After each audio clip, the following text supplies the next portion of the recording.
if you want to be more persuasive, there are certain emotional factors that everybody wants that you can use to influence behavior, change minds, and drive outcomes. Hi, I'm Justin Hitt with Inside Strategic Relations, and I'm going to go over some of the desires people have. I make a study of what people want, and some of the desires that people have that modifies behavior. So these are things that if you establish in a story narrative, now what do I mean by that? I mean, you just can't say, hey, you want to be independent? Here's what I can do for you. You have to build the reason why. You have to build the story so that the person sees themselves in the journey that you're about to take them on.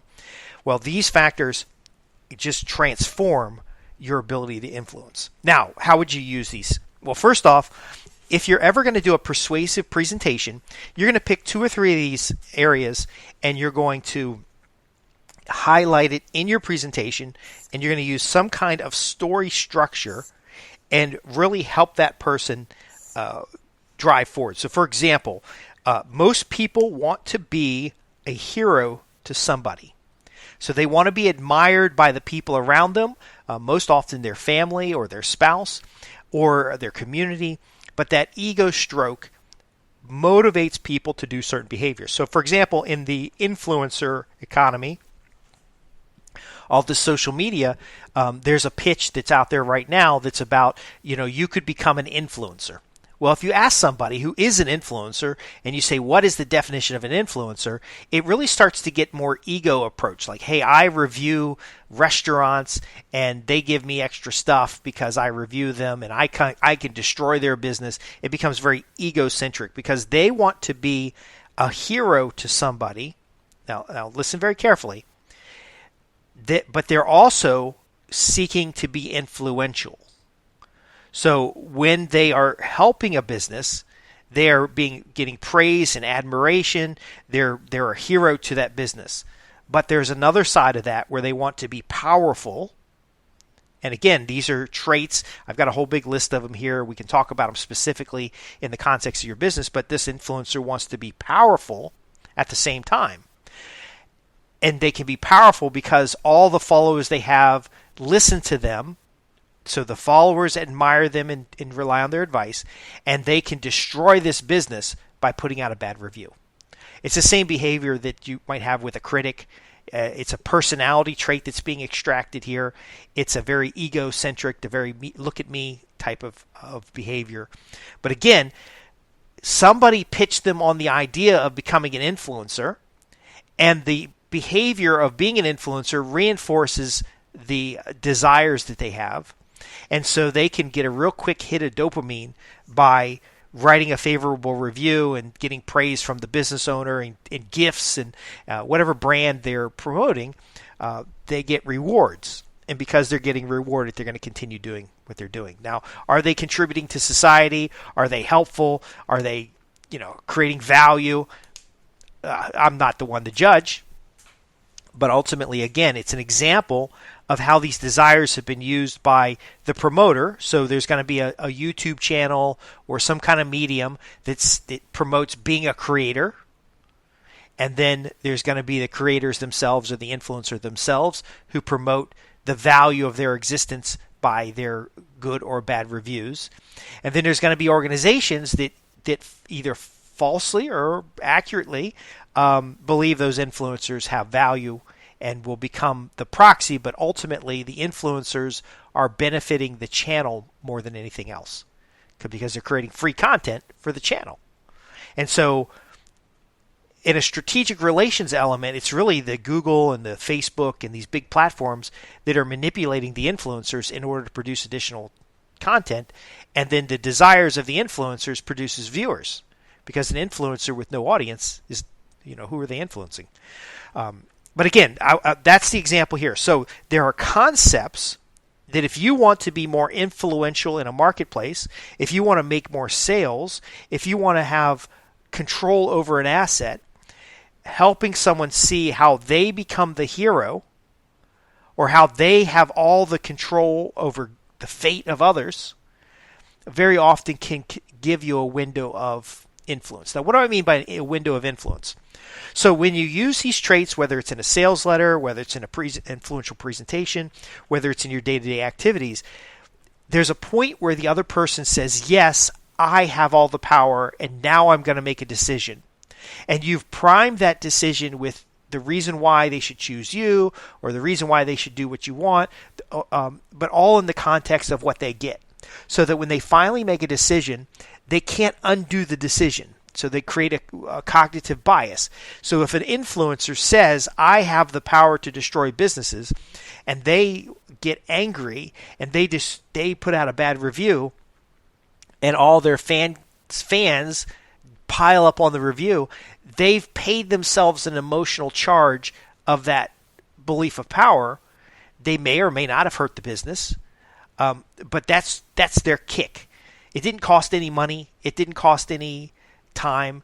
It's a self-perpetuating emotion that gives them a kick.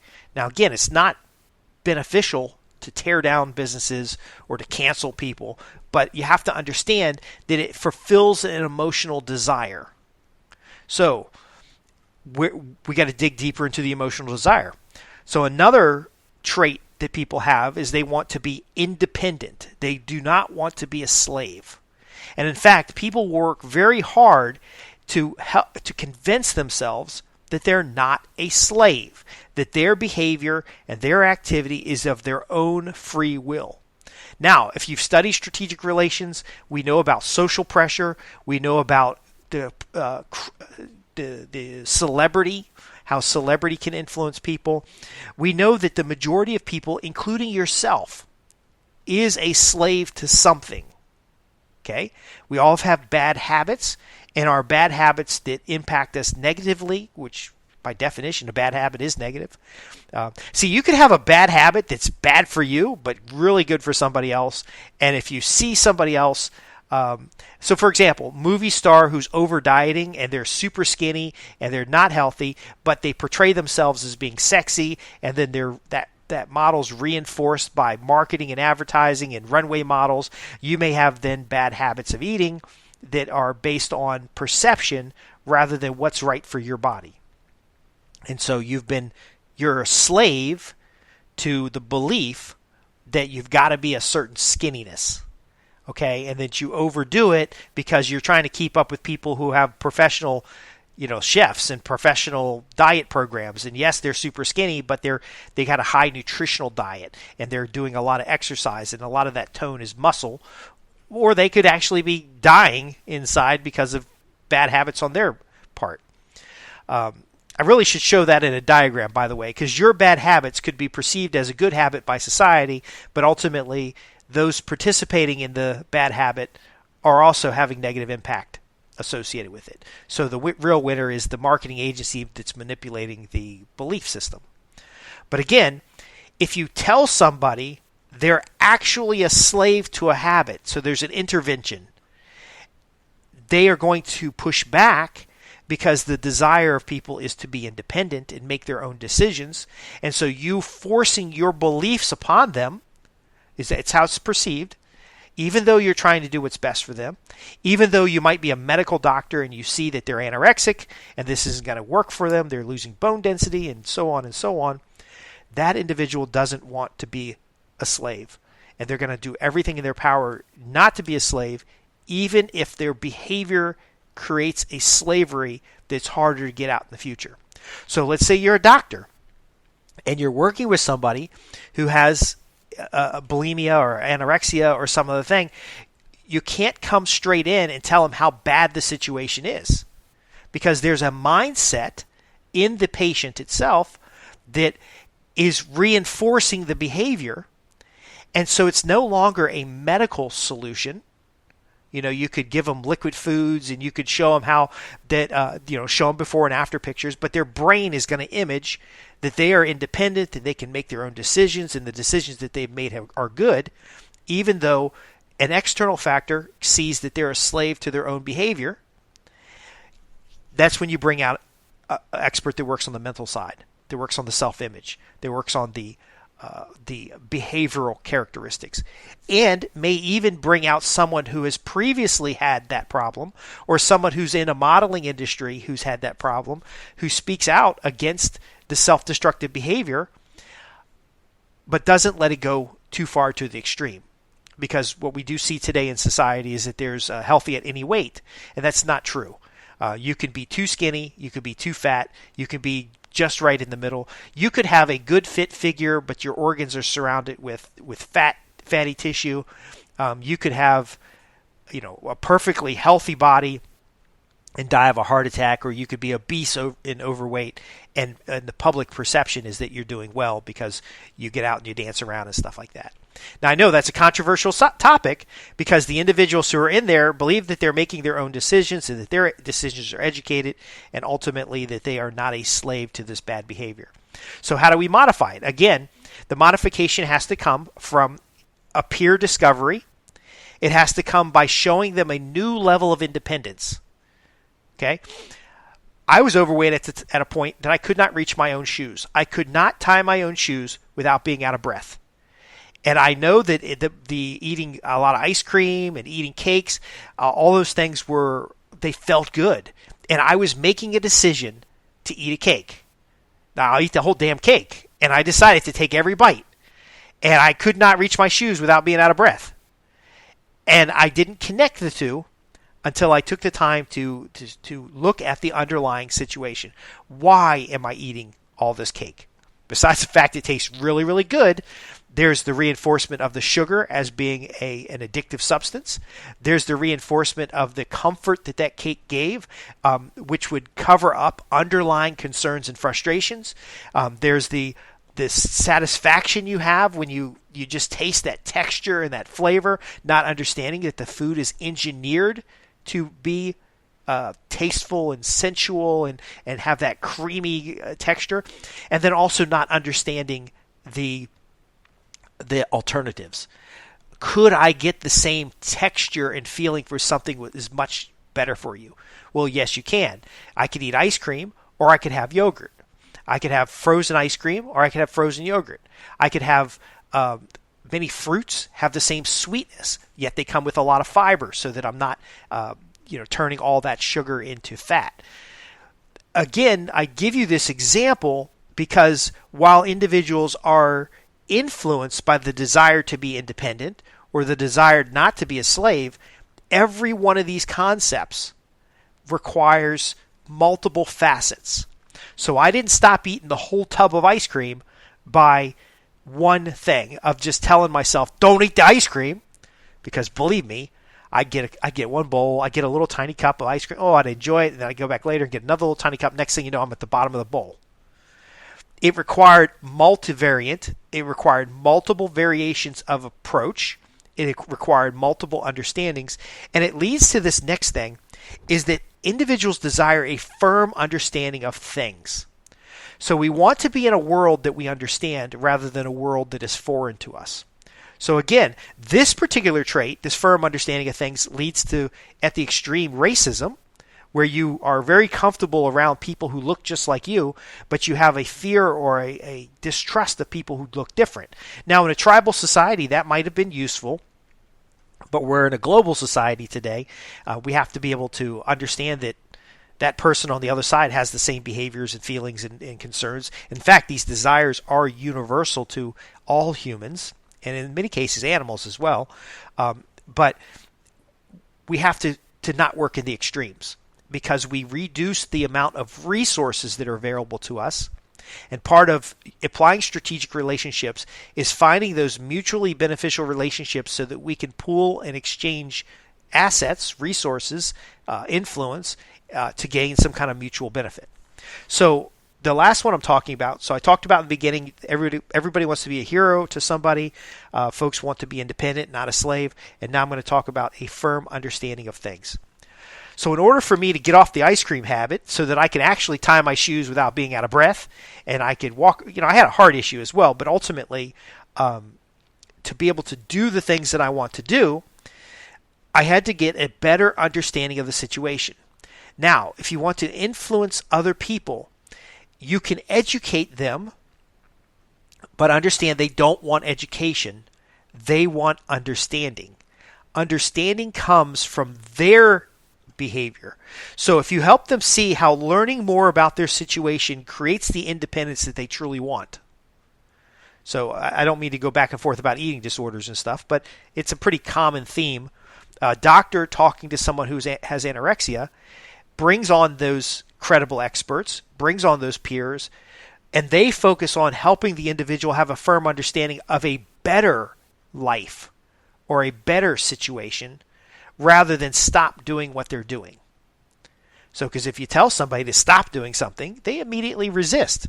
So when you're helping someone have a firm understanding of things, because they want to believe they understand the situation, you can start with the emotional elements of it, about how they feel, what they perceive should be or shouldn't be, and then ultimately manipulate that into what things are to benefit them. Now understand, everything that we teach at Inside Strategic Relations only works on the long term. So like you can temporarily trick somebody, but it only works for the long term if we're delivering what benefits them. So we're not just appealing to these desires, we're helping individuals fulfill these desires in their own life.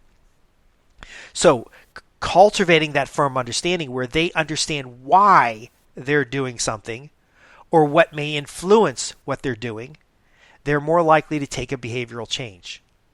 Now, nothing I teach happens overnight. You can't just slap somebody and tell them that, you got to change, and that's the thing that's going to motivate them. Very few people work in that case. The majority of people on the planet tend to be external locus of control. So, yes, they seek outside help and guidance. So, in understanding things, people seek a religion to understand the challenges of the world. People seek gurus to understand how to solve problems. They seek celebrities to understand how to fit in and be more popular. And so you need to position yourself along that spectrum of somebody who has credibility, somebody who has authority, and someone who can help them better understand their situation so they can then be independent, so they can then see what might be happening in the future, so that they can then be a hero. So this is very powerful, but you got to understand that it has to be their understanding. Well, I guess I've just doubled up there. So if I educate you on this topic and I tell you the points you need to do and I lecture you, you're not likely to use it. But if I help you see the value through demonstration and through practical examples, then you're going to be more thoughtful about how you frame the presentation or about how you interact with somebody. Now, the best place to practice these concepts is in persuasive speaking. Why is that? Well, first off, when you're writing a presentation or a speech or a set of slides for a business environment, you can use these concepts more readily, but you can play with them on paper. So, for example, if I'm selling you on a healthy diet, since that's the thing that's kind of the theme here, if I'm selling you on a healthy diet, I need to show you how. So Weight Watchers did this, for example. They show people eating all the food they want, delicious looking food, but able to do recreational outdoor activities and activities that give them independence and choice.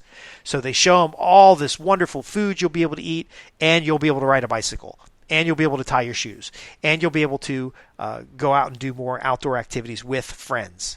It takes them from social isolation that very often tends to cause people to overeat, into an environment that is friendly and lifting them up, and they're the center of attention, and they're able to wear that little tiny black dress that they've never been able to wear before, and to be that new person, that transformation.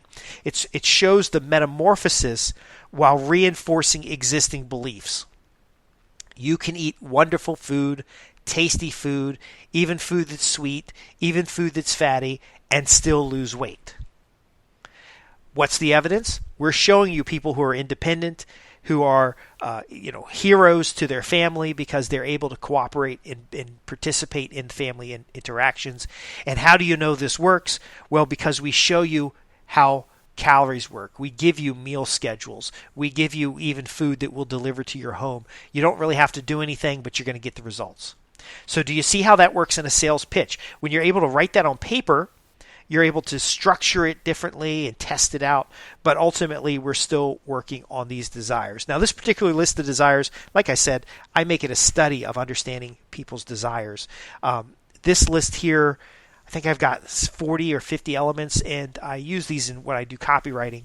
But even in day-to-day life, you have to understand, again, people want to be independent. They want a firm understanding of the world around them and the things that they interact with. They want to be a hero to somebody. They want to know things that other people don't. If you want a copy of this list, visit us at www.insidestrategicrelations.com and just ask for a copy or ask for more information about the desires and behaviors that influence people, and we'll get that over to you. I've been Justin Hitt with Inside Strategic Relations, and I hope this has been helpful. Most people change more readily through their own decisions, and it is a more stable change than it would be for you to influence others. I tell you the nuance of influence, and you probably see why because of what we just talked about, but ultimately the application of strategic relations is about building up business relationships for mutual gain so that you can together profit with other individuals. So again, I hope you use this to help people, to help yourself, and to help those close to you. I'll see you in the next podcast.